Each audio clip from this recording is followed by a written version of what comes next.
they're usually pretty small, so you're usually able to find a time where it works for all of y'all. So yeah, any questions? Yeah, Ryan. Do you mind saying a word or two about communities that they're going to be working in? I know the countries, but anything specific about people or age groups or et cetera? A little bit, yeah. So since India and Tanzania haven't been completely firmed down, we know with South Africa that it's mainly working with youth, so from ages 18 to 24, and that is in, do you know the name of the city? Cape Flats. Cape Flats Cape Flats. is a part of Cape. It's a It's a section township of Cape Town. Right. It's like it was the neighborhood where they sent all the non-white people during the apartheid.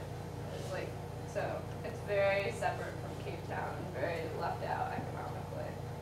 Great. So so Ainsley's on our South Africa team, so she definitely knows more than I as the general person. So if you are interested in South Africa, Ainsley's here, and we have True here from India, and then Tim is here from Tanzania. So we have people from all the countries here, and hopefully they'll hang out a little bit with me afterwards and talk with people that are interested.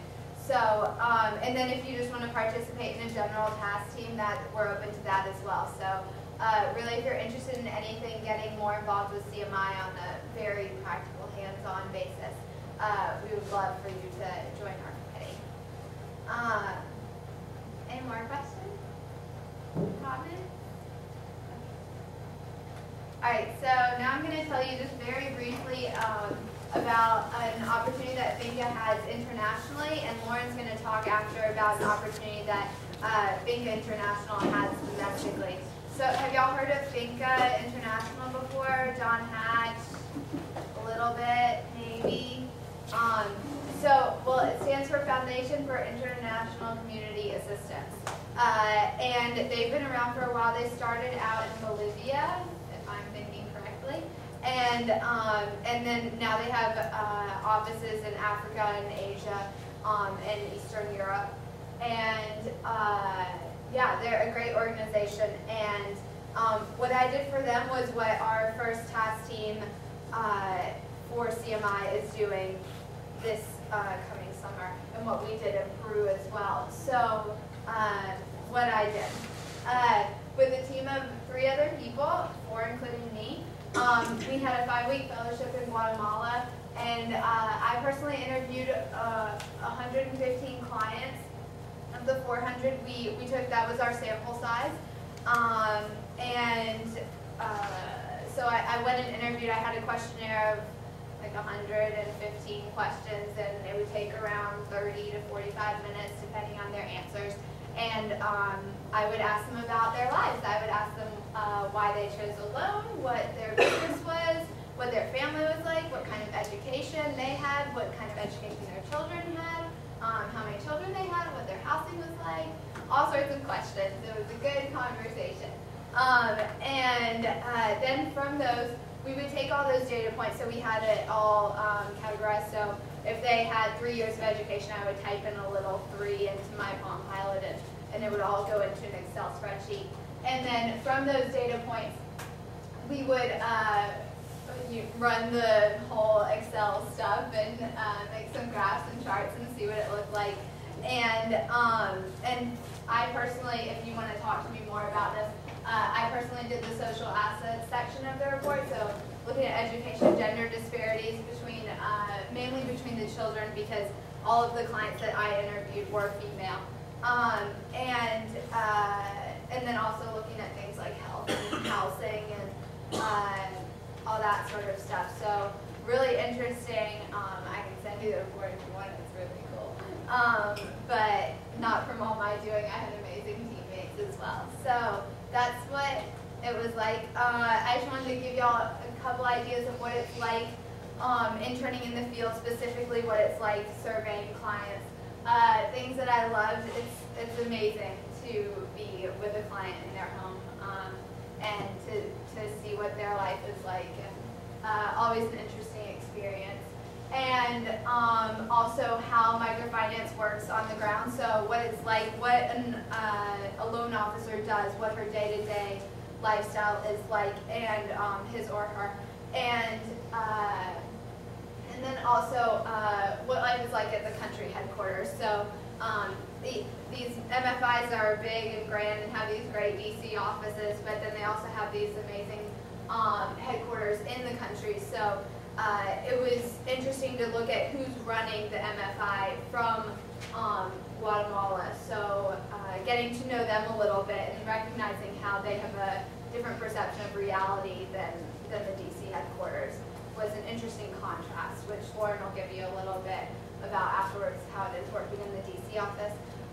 Things that I learned about this disconnect between the U.S. administration and the country administration, how sometimes they can have interests in the U.S. that don't always coincide with the interests of the country, and who has more power, what are the donor issues, and what are the issues for the clients, and who's more important, and the whole issue that comes with mission drift in non-governmental organizations. So that was really interesting. And then also, again, between the clients and the country administration. So again, issues of power and who has a voice and what they can do to their clients, and talking about consumer protection and recognizing that they are clients, not just recipients of charity and things like that. And then, so communication and participation is key. Big point of the summer. So that's it. Do y'all have any questions, comments, doubts, wonders, dreams? Yeah. I was wondering why they wanted you to do the client assessment surveys. Like, what was the impact coming out from all those data points? Great, yeah. So Fink has been doing these client assessment reports for about 14 years now, I think. Something like that. And they're one of the leaders in the industry for doing these client assessments because it is recognizing that microfinance isn't just a charity giving out money blindly. It's an institution where these clients have to pay back loans, and they wanted to see what kind of impact this was making.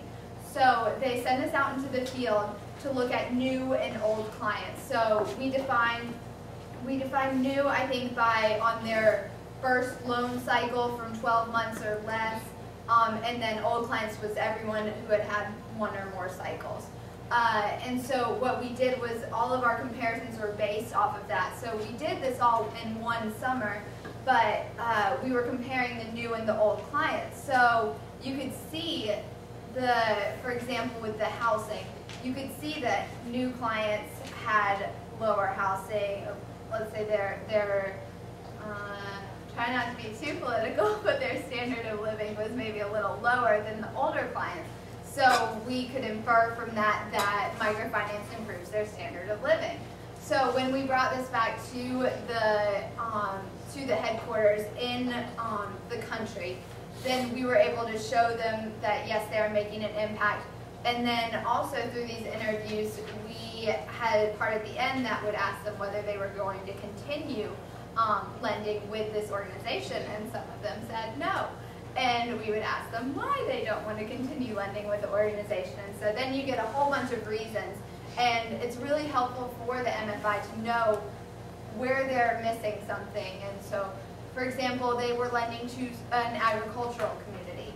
And lending to an agricultural community is very difficult.